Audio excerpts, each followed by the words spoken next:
Welcome to Women at Halftime podcast, but not just for women, for you men too. If you're at mid-career or the halftime of life, our inspirational topics are not only fun, but also meant to help you maximize and write your next chapter. Right here with me, Deborah Johnson. Well, hello, Deborah Johnson here for another wonderful time with the Women at Halftime podcast, not just for women, also for men, because we talk about what's next at mid-career, the halftime of life, and to help you really live even a more significant, fulfilling life in developing and answering that question for your life. I love to start out with a couple recommendations. Of course, right now I'm recommending some of my books, and one was the most recent that I just put out, Stop Circling. Great little book, escaping your endless roundabouts. It applies to life as well as projects. It's a wonderful little book that way. The Summit, I will be writing some more sequels to this. It's a great little allegory. Good for all ages, actually. I've had a lot of comments that it's wonderful for those going through even where they're discovering what they want to do, maybe a college graduate, high school graduate, a great gift. And then Women at Halftime, as this podcast launches, I am launching my free webinar. Make sure you get on our mailing list, goalsforyourlife.com/newsletter. And I have a free webinar out in Climbing Your Summit, and our Hero Mountain Summit 20-week program will be starting as well.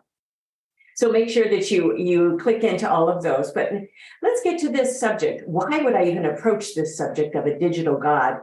And I thought it was a very interesting term. Actually, I sort of coined it, but it's not pertaining to money or coinage or digital currency. I'm applying it to a lot of other parts of life, and I'll get into that a little bit. And even if you don't feel technical, this is very, very relevant for you. I feel there's some very good principles here that we are going to cover today. So I hope you hang on all the way to the end because I will give you some action points and how to apply it to your life as well. So if a God is defined as a type of a superhuman being with power over nature or fortune, well, I propose that we define a digital God as a controlling influence in our current society, including media and other sources. Now, I'm using the term God in lowercase. Make sure you click into our article that goes with this. And it's not referring to the almighty God of Christianity. And we can see the manifestation of this digital God in many areas of today's world. And I've put some sources in the article. So again, make sure that you click into that. The controlling influences of social media, press, and politics, they cause many to worship this digital God. And others are greatly swayed by questionable sources and influencers. And with the increasing toxicity, oh my gosh, of the political climate, it's toxic, that's what I want to say, in the past years, many turned off the network news. However, the continual updates on internet sources and the growing influence of AI is creating an even greater influence from those sources. As we dive deeper into their effect, we're going to look at control, success, and trust, 3 areas. And I will then give some clues on how to leverage the consequences of this digital God that permeates our society and our lives. I can't believe I couldn't say the word toxic, but it's true of what our influences are the effect of them. So first of all, let's talk about control. Who or what is controlling you? Good question. Overall, digital content has had a profound impact on everyday living, shaping the way we access information, how we communicate, entertain ourselves, also how we learn and work. And it especially controls the way many people think. Digital access, it's growing exponentially with the tools of AI, such as ChatGPT. Even though there are tremendous upsides to this, there's also potential downsides. We're starting to hear that from some of our media sources. Addiction, cyberbullying, and online harassment are a few traps that many fall into with the access and spread of this online content. Also, this is a danger. When a message is it's repeated multiple times, over and over and over, we hear the same message. A greater number of people, they just accept it as reality and truth, even if it's untrue or misleading. And this is a huge danger. The guiding force in our life usually controls the way we think. Our mindset and our thoughts, they control our actions. And we've heard this clear back from Ralph Waldo Emerson back in 1803 to 1822. That's when he lived. And he said, he's a wonderful philosopher, sow a thought and you reap an action. Sow an act and you reap a habit. And sow a habit and you reap a character. Sow a character and you reap a destiny. Now I'm going to repeat that again a little slower because it's a great quote. Sow a thought and you reap an action. Sow an act and you reap a habit. Sow a habit and you reap a character. Sow a character and you reap a destiny. Wow. Now, this has been a message not only taught in many ethics courses, but it's also been proclaimed from many pulpits. I heard this years ago. And much of what controls our lives, it depends on our core values. And in the chapter on core values that I wrote in the appendix of my book, Stop Circling, I stress the importance of taking the time to thoroughly define our core values, as they determine our purpose and our direction. Our values are a guide for our focus in life, and whether we adapt a mindset of stress, of fear, anxiety, or of confidence and assuredness. I just was interviewed about what I feel is one of the most important areas of people establishing their business, and core values. And in fact, I've even deepened my belief of that because I see how much they affect people. Our values are a guide for our focus in life, and whether we adapt a mindset of that stress, fear, and anxiety. As I repeated this, the confidence and assuredness, how important that is. And in very practical terms, those values, they determine what rules our life and how we spend our time, what grabs our attention, and how we spend money. It really determines our purpose. And either we control our values or our values control us. It's really a choice that we all make. So let's move on after control. Let's talk about success and how do you measure success? Am I successful? Well, that's a question I've periodically asked myself. Am I successful? How do I really measure that? It's so easy to get into the comparison game and to feel unworthy and unsuccessful. Imposter syndrome is a term widely thrown around in many circles. I've written an article about this. I put the link in this article. But with evaluation, I review not only what I have created and accomplished, which is quite a bit, but also the type of lifestyle I've crafted. At this point in my life, I don't want to be touring full time. Comparing to others and their touted success, it's a huge deterrent in building confidence and security for our place in the world. Life as an influencer looks idyllic It was so glamorous and fun. But the reality, according to an article in the Boston Globe, is that the work of being an influencer is incredibly difficult and mentally taxing. Creating interesting content, making money, and taking care to not alienate brands or followers, it creates a lot of pressure. Still, there are those that tout this type of life as a goal and an image of success. You can see picture after picture online. But according to mega influencers, the Kardashians, few are really willing to put in the amount of work it takes to be an influencer. There's a lot of work behind putting a business together, and an influencer is a business. Revisiting goals, both short-term and long-term, and staying focused with consistency, it brings more than success. It brings peace of mind. It brings contentedness, which is of great value.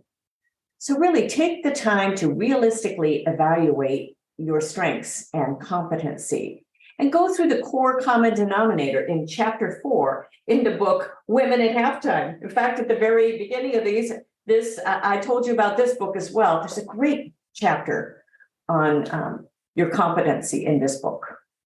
If one aims for a career as a gymnast and can't touch their toes, well, they should choose another career. That sounds very logical.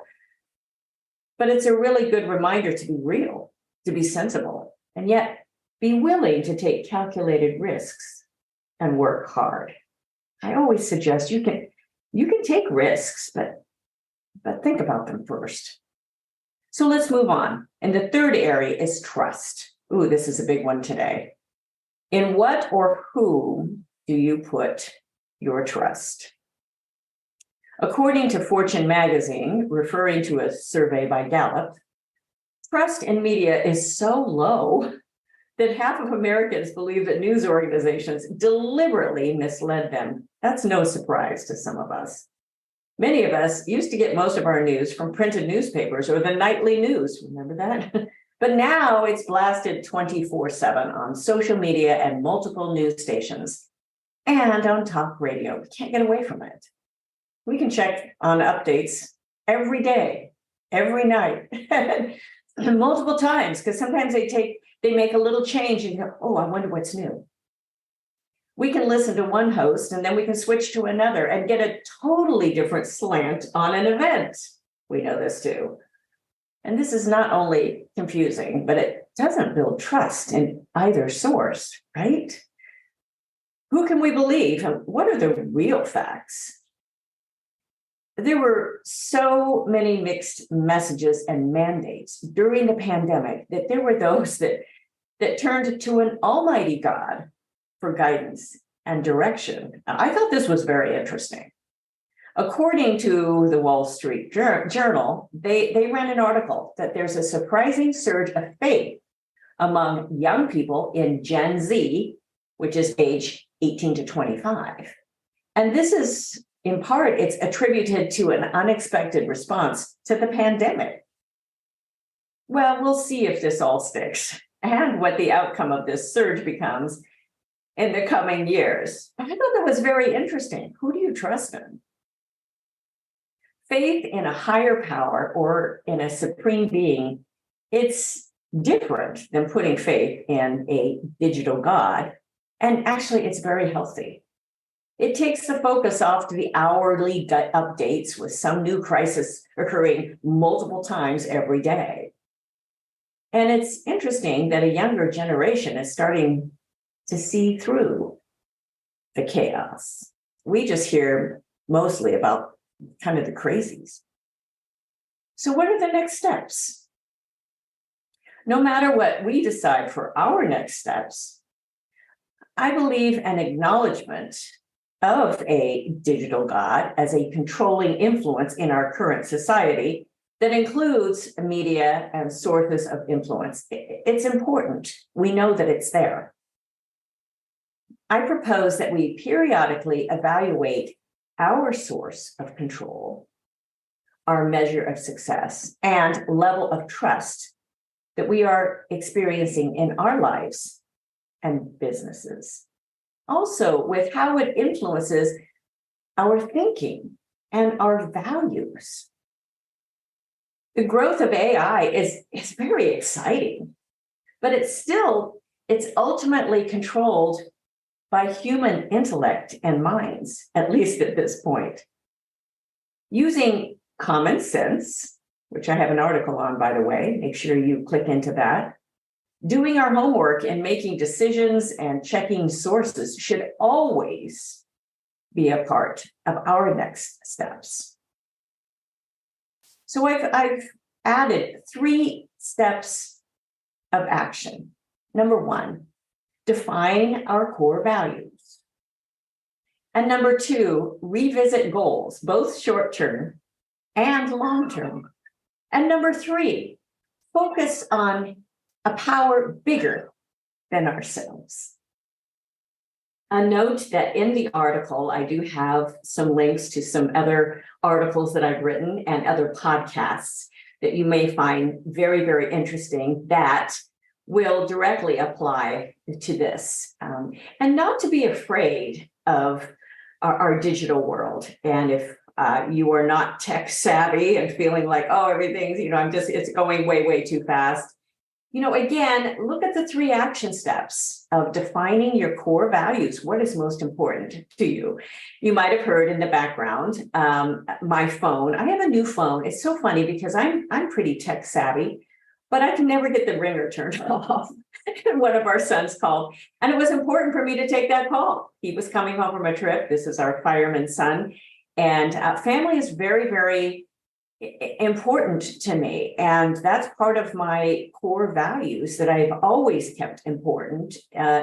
And number 1 in raising our sons, and now expanding our family, of course, with now I get daughters-in-laws, and some grandchildren, part of my core values. But that's important when we define those. And then we revisit our goals continually based on those values, short-term and long-term, because sometimes those shift through the years. So be encouraged in that.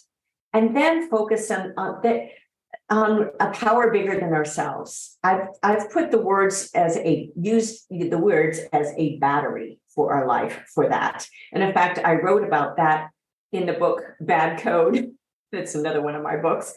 But I call it a battery, and what is going to help you start up again, whether it's an electronic battery, whether it's whatever battery source that you have, but a power that's outside ourselves that can help us maneuver all of the changes in our life. And because peace of mind and the lifestyle that you desire is in creating that is a wonderful value, especially at mid-career or the halftime of life.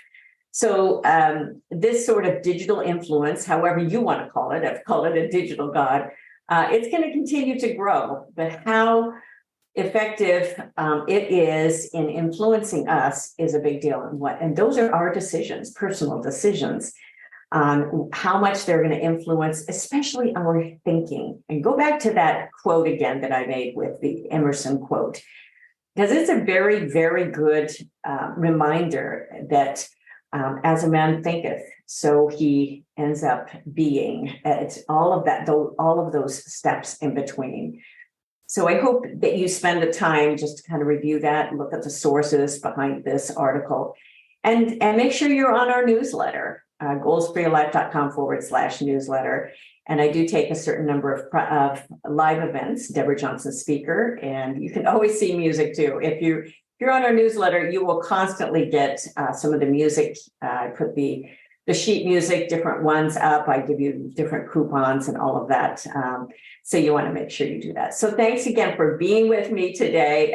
This was a really interesting one for me to kind of dig in on. I thought it was kind of fun to look up some of the terms and really coming up with some steps of action that we don't want to be afraid. We want to be confident, but yet we want to be prudent. So I hope it's encouraged you in many of those realms, and I'll look forward to being with you again. next time. Bye-bye for now. Thank you for joining us. It is because of our wonderful listeners like you that we keep going strong week after week. We'd love it if you'd share and follow us to not miss a single show and even write a review. You can also find all of our articles, products, and links at womenathalftime.com.